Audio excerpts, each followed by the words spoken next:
ओम नमः शिवाय। जय माता रानी। दोस्तों, आपके अपने चैनल धर्म साधना में आपका बहुत बहुत स्वागत है। माँ भगवती दुर्गा की कृपा आप और आपके पूरे परिवार पर सदा सर्वदा बनी रहे।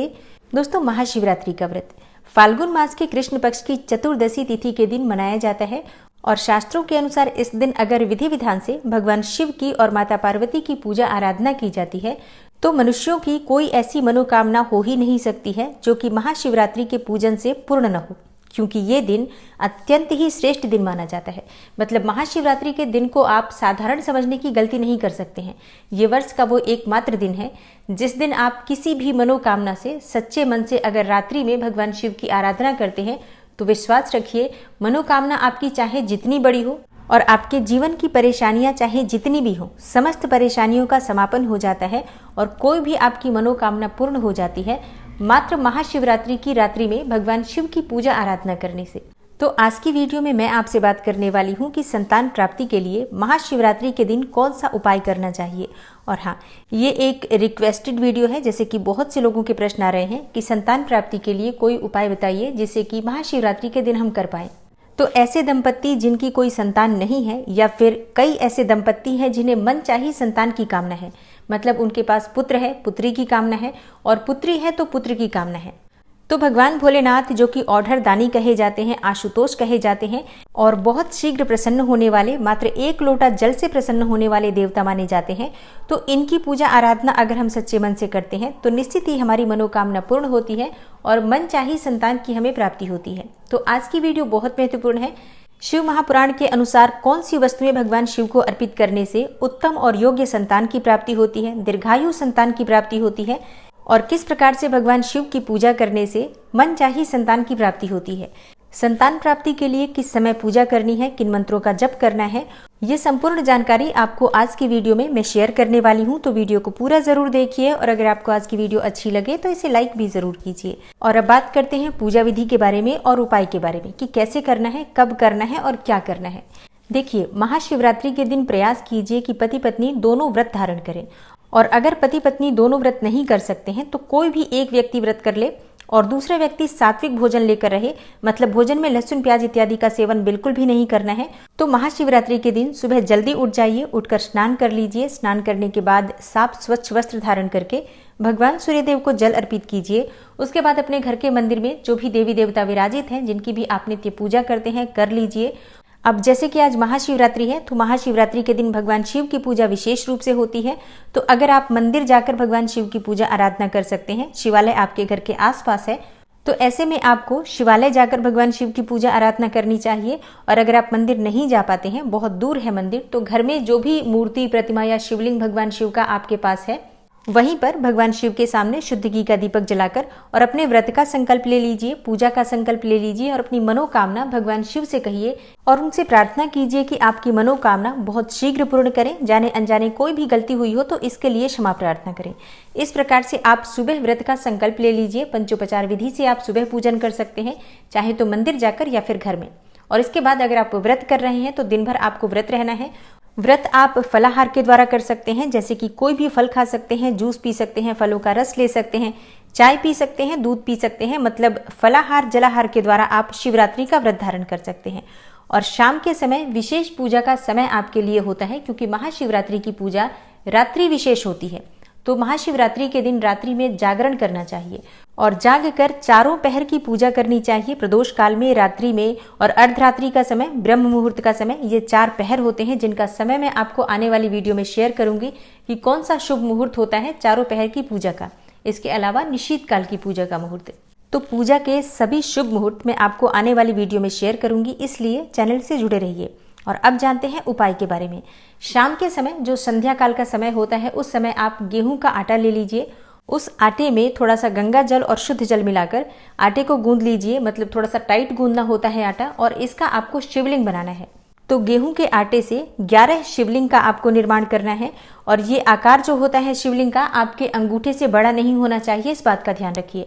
मतलब आपके अंगूठे जितना ही शिवलिंग, 11 के 11 शिवलिंग आपको इसी आकार के बनाने हैं। एक पात्र में इन्हें स्थापित कर दीजिए। पहले पात्र में नीचे बिल्वपत्र रख दीजिए, उसी बिल्वपत्र पर सभी शिवलिंग स्थापित कर दीजिए और हाँ, जैसे कि जब हम पार्थिव शिवलिंग का या फिर आटे के शिवलिंग का निर्माण करते हैं तो इसके लिए जलधारी अवश्य बनानी चाहिए। तो गेहूं के आटे से ही आपको एक जलधारी बनानी है और उसमें ही आपको शिवलिंग स्थापित करके एक पात्र में रखना है। इस प्रकार से आपको शिवलिंग की स्थापना करनी है कि जब आप जल अर्पित करेंगे इस पर, यानी कि पूजा करेंगे चारों पहर में, तो किसी भी प्रकार से जो आपका शिवलिंग है वो गले ना, खराब ना हो।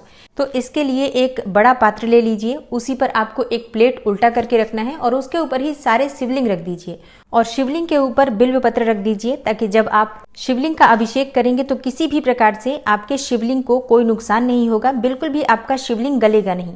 तो जो लोग पार्थिव शिवलिंग का भी निर्माण कर रहे हैं या फिर गेहूं के शिवलिंग का भी निर्माण कर रहे हैं, उन्हें इस बात का ध्यान रखना है कि शिवलिंग के ऊपर अगर आप कुछ बिल्व पत्र रख देते हैं और उसके बाद आप जब अभिषेक करेंगे तो किसी भी प्रकार से आपके शिवलिंग को कोई भी नुकसान नहीं होगा और आप अच्छी तरह से अभिषेक कर पाएंगे। और अब बात करते हैं संतान प्राप्ति के लिए पूजा विधि के बारे में। तो देखिए, आटे का शिवलिंग बना लीजिए। उस शिवलिंग का आपको रात्रि में चारों पहर और निशीत काल में अभिषेक करना है। अब जैसे कि बहुत से भक्तों के प्रश्न होंगे कि क्यों पूरी रात्रि में हम जगकर अभिषेक करें, क्या शाम के समय या सुबह अभिषेक कर देने से हमारी मनोकामना पूर्ण नहीं हो सकती है? जी बिल्कुल हो सकती है। ऐसा भी हो सकता है कि आप सिर्फ एक ही बार पूजा करें और आपकी मनोकामना पूर्ण हो जाए, लेकिन अगर आप रात्रि के चारों पहर में पूजा करते हैं तो ये अत्यंत ही श्रेष्ठ माना जाता है और आपकी दुर्लभ से दुर्लभ मनोकामना भी, मतलब जो मनोकामना आप सोचते हैं कि कभी पूरी हो ही नहीं सकती है, ऐसी मनोकामनाएं भी पूर्ण हो जाती हैं रात्रि के चारों पहर की पूजा से। इसलिए रात्रि की पूजा विशेष रूप से कीजिए। शाम को प्रदोष काल से प्रारंभ कर दीजिए और सुबह ब्रह्म मुहूर्त तक, मतलब सुबह 6 बजे तक पूजा होती है। मतलब ऐसा नहीं है कि पूरी रात्रि पूजा होती ही रहती है। रात्रि में जो 4 शुभ मुहूर्त होते हैं उसी शुभ मुहूर्त में पूजा होती है, बाकी समय में मंत्रों का जप इत्यादि किया जाता है। तो हर पहर की पूजा में आपको सबसे पहले शिवलिंग पर जल अर्पित करना है, उसके बाद से दूध से अभिषेक करेंगे और उसके बाद आप फिर से जल से अभिषेक करके और भगवान शिव पर जो भी आपके पास पूजा की सामग्री है, जैसे कि अक्षत, चंदन, भांग, धतूरा, बिल्वपत्र, अबीर, जो भी सामग्री आपके पास उपलब्ध है वो सभी सामग्रियां भगवान शिव को अर्पित करेंगे। और हर पहर में भगवान शिव को भोग स्वरूप आप चाहें तो फलों का भोग लगा सकते हैं या सफेद मिठाई का भोग लगा सकते हैं। तो गेहूं का शिवलिंग आप शाम को ही बनाकर रख लेंगे हर पहर में, यानी कि शाम से लेकर और सुबह तक हर पहर में शुभ मुहूर्त में आप उसकी पूजा करेंगे और फिर अगले दिन इसे विसर्जित कर दिया जाएगा। और हाँ, बात करें कुछ मुख्य सामग्री की जो कि आपको शिवलिंग पर हर पहर में अर्पित करनी है, जैसे कि आप जौ जरूर रखिए, साबुत जौ। प्रत्येक पहर में पूजा पूर्ण करने के बाद जौ के कुछ दाने भगवान शिव को अर्पित करने हैं या अपनी मुट्ठी में जौ लेकर 1 मुट्ठी जौ हर पहर में आप अर्पित कर सकते हैं। बांस के ताजे हरे पत्ते आपको चाहिए, जैसे कि बिल्व पत्र अर्पित किया जाता है उसी प्रकार से आपको बांस के ताजे हरे पत्ते भी अर्पित करने हैं। बांस के पत्ते अर्पित करने से वंश की वृद्धि होती है, मतलब पुत्र संतति की अगर आपको कामना है तो बांस के पत्ते अवश्य ही अर्पित करने चाहिए। धतूरे का पुष्प, जो कि सफेद रंग का धतूरे का पुष्प होता है, वो भगवान शिव पर अगर आप अर्पित करते हैं तो इससे भी आपकी मनचाही संतान की कामना पूर्ण होती है। मतलब अगर आप पुत्र की कामना करते हैं, पुत्री की कामना करते हैं, तो मनचाही संतान की कामना के लिए धतूरे का पुष्प अवश्य अर्पित करना चाहिए। तो पूजा की सामग्रियों के साथ ये विशेष सामग्रियां भी आपके पास होनी अत्यंत आवश्यक है। और शिवलिंग का अभिषेक आप कच्चे दूध से करेंगे, तो गाय का कच्चा दूध मिल जाए आपको तो उसकी व्यवस्था कर लीजिए। और इसके साथ ही आपको चाहिए गाय का शुद्ध घी। तो जैसे कि जब आप दूध से अभिषेक करेंगे तो उसके बाद आप थोड़ा सा शुद्ध घी भी शिवलिंग पर अर्पित कीजिए। शुद्ध घी से भगवान शिव का अभिषेक करने से वंश की वृद्धि होती है, उत्तम और योग्य संतान की प्राप्ति होती है, यशस्वी और दीर्घायु संतान की प्राप्ति होती है। ऐसी संतान जिसकी कामना प्रत्येक माता पिता को होती है, जिसे कि कुल का दीपक कहा जाता है। वो चाहे पुत्र हो या पुत्री, उसके कार्यों से अगर आपके कुल का नाम रोशन होता है तो उसे ही कुल दीपक कहा जाता है। ऐसी संतति की कामना के लिए शुद्ध घी से भगवान शिव का अभिषेक करना चाहिए। तो संतान प्राप्ति की कामना के लिए जो पूजा में सामग्री चाहिए वो विशेष रूप से आपको चाहिए गाय का घी, गाय का दूध, जौ के कुछ दाने, धतूरे का पुष्प और बांस के हरे ताजे पत्ते। ये बहुत आसानी से मिलने वाली सामग्री है, आपके पास काफ़ी समय है अभी, आप एकत्रित करके रख लीजिए। और बात करें मंत्र के बारे में कि कौन सा मंत्र जपना चाहिए, तो देखिए, वैसे तो शिव महापुराण के अनुसार शिव महिम्न स्तोत्र का जप करते हुए 11 बार प्रत्येक शिवलिंग का अभिषेक करना चाहिए। लेकिन अगर आप शिव महिम्न स्तोत्र नहीं पढ़ पाते हैं, इतना समय नहीं है या फिर उच्चारण करने में दिक्कतें आती हैं, तो सिर्फ पंचाक्षर मंत्र के द्वारा नमः शिवाय या ओम नमः शिवाय का जप करते हुए अभिषेक कीजिए। और पति पत्नी दोनों मिलकर भगवान शिव की पूजा प्रार्थना करके उसके बाद अपने मन की कामना कहते हैं तो विश्वास रखिए आपकी मनोकामना निश्चित ही भगवान शिव की कृपा से पूर्ण होती है। और हाँ, बात करें आपके प्रश्नों के बारे में कि अगर मान लीजिए कि पति या पत्नी दोनों उपलब्ध न हो एक समय में तो क्या अकेले कर सकते हैं? जी हाँ, बिल्कुल कर सकते हैं। अगर आप अकेले हैं मतलब पति या पत्नी कोई भी, तो कोई भी कर सकता है, कोई समस्या नहीं है।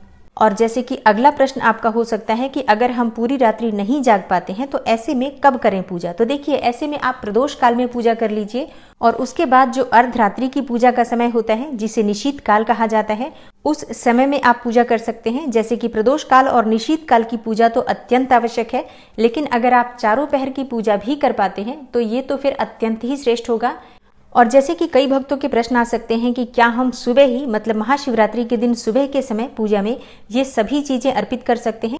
जी हाँ, बिल्कुल कर सकते हैं। आप सुबह भी इसी प्रकार से पूजा आराधना कर सकते हैं। ये सभी चीजें आप सुबह की पूजा में भी अर्पित कर सकते हैं। और अब कई भक्तों के प्रश्न आते हैं कि विसर्जन कब और कैसे करना चाहिए? तो देखिए, विसर्जन अगले दिन किया जाता है जब हम रात्रि में पूजा के लिए शिवलिंग बनाते हैं, मिट्टी का बनाएं या फिर हम गेहूं के आटे का बनाते हैं, तो शिवलिंग का विसर्जन हम अगले दिन करते हैं और जो भी सामग्री हमने अर्पित की होती हैं वो सभी सामग्रियां शिवलिंग के साथ ही विसर्जित कर दी जाती हैं। और हाँ, आप चाहें तो जल प्रवाह कर सकते हैं या फिर कहीं भी किसी पेड़ के नीचे मिट्टी में अगर आप दबा देंगे तो इसे मिट्टी में रहने वाले जो जीव होते हैं जैसे कि चींटियां इत्यादि इस आटे को ग्रहण कर लेती हैं। तो आशा करती हूँ आज की वीडियो से आपको लाभ अवश्य होगा। और हाँ, इससे संबंधित और भी अगर आपका कोई प्रश्न हो तो कमेंट बॉक्स में आप लिख सकते हैं। मेरी तरफ से आप सभी को महाशिवरात्रि की हार्दिक शुभकामनाएं। भगवान भोलेनाथ की कृपा से आपकी हर मनोकामना शीघ्र ही पूर्ण हो। और मैं मिलती हूँ आपसे अगली वीडियो में। तब तक के लिए नमस्कार।